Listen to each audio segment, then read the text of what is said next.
Pengertian batuan reservoir. Batuan reservoir adalah tempat terakumulasinya fluida karbon atau minyak, gas, dan air yang bermigrasi dari source rock.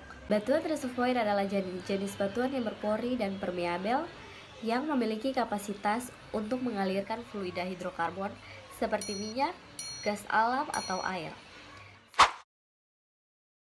Jenis-jenis batuan reservoir. Batu pasir atau sandstone. Batu pasir adalah batuan sedimen klasik yang terdiri dari butiran mineral yang berukuran pasir atau bahan organik. Di dalam batu pasir terdapat semen yang mengikat butiran-butiran pasir dan biasanya terdiri dari partikel matriks, lanau maupun lempung yang menempati ruang antara butiran pasir. Reservoir karbonat atau batu gamping atau limestone dan dolomit. Butirannya biasanya terdiri dari sisa tulang atau karang dari organisme laut dan dangkal, baik yang tinggal di bawah laut atau yang terapung di permukaan laut. Pecahan fragmen bisa digunakan untuk tujuan korelasi atau penentuan usia batuan. Reservoir karbonat terdiri dari limestone dan dolomit. Sifat fisik batuan reservoir. Sifat fisik batuan reservoir yang pertama yaitu porositas. Nah, porositas ini adalah perbandingan volume ruang pori-pori terhadap volume batuan total atau volume. Besar kecilnya porositas suatu batuan akan menentukan kapasitas penyimpanan fluida reservoir. Nah, jadi teman-teman, semakin besar porositas, maka semakin besar juga kemampuan suatu batuan untuk menyimpan fluida. Seperti yang dilihat di gambar, terdapat celah-celah antara batuan satu dan batuan yang lainnya. Nah, itu merupakan volume ruang pori-pori yang akan bisa menyimpan fluida reservoir. Sifat fisik batuan reservoir selanjutnya yaitu permeabilitas. Permeabilitas ini merupakan kemampuan dari satu batuan untuk mengalirkan fluida. Dalam batuan reservoir, permeabilitas ini dibedakan menjadi 3, yaitu permeabilitas absolut, permeabilitas efektif, dan juga permeabilitas relatif. Nah, yang pertama, permeabilitas absolut ini merupakan fluida yang mengalir melalui media berpori tersebut hanya dalam satu fasa, misalnya hanya dalam fasa minyak atau gas. Yang kedua, permeabilitas efektif, yang dimana fluida yang mengalir lebih dari satu fasa, misalnya fasa minyak dan air, air dan gas, gas dan minyak, ataupun ketiganya. Yang ketiga, permeabilitas relatif. Permeabilitas relatif ini merupakan perbandingan antara permeabilitas absolut dan juga permeabilitas efektif.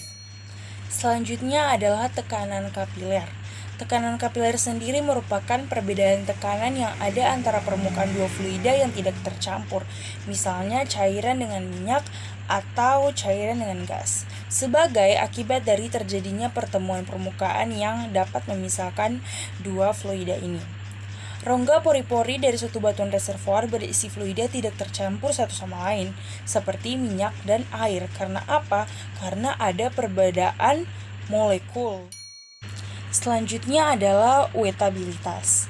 Wetabilitas ini merupakan kemampuan batuan untuk dibasahi oleh fasa fluida jika diberikan dua fluida yang tak saling campur atau immiscible. Pada bidang datar antara muka cairan dengan benda padat terjadi gaya tarik-menarik antara cairan dengan benda padat yang kita bisa sebut gaya ini merupakan gaya adesi, yang merupakan faktor dari tegangan permukaan antara fluida dengan batuan.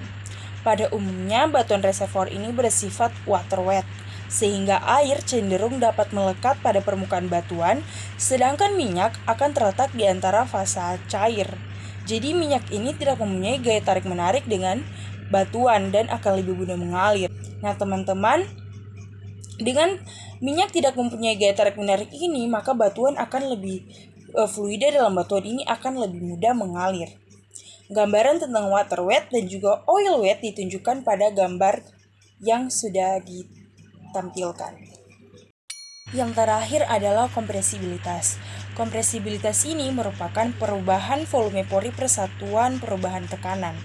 Batuan yang berada pada kedalaman tertentu akan mengalami dua macam tekanan, antara lain tekanan internal atau tekanan dari dalam yang merupakan tekanan yang diakibatkan oleh tekanan hidrostatik fluida yang terkandung dalam pori-pori batuan. Dan yang kedua, tekanan eksternal yang disebabkan oleh berat batuan yang ada di atasnya atau overburden pressure. Apabila tekanan internal fluida di dalam rongga pori berkurang pada suatu tekanan eksternal atau overburden yang konstan, maka volume bulk atau volume batuan akan berkurang, sedangkan volume material batuan yang padat makin bertambah besar.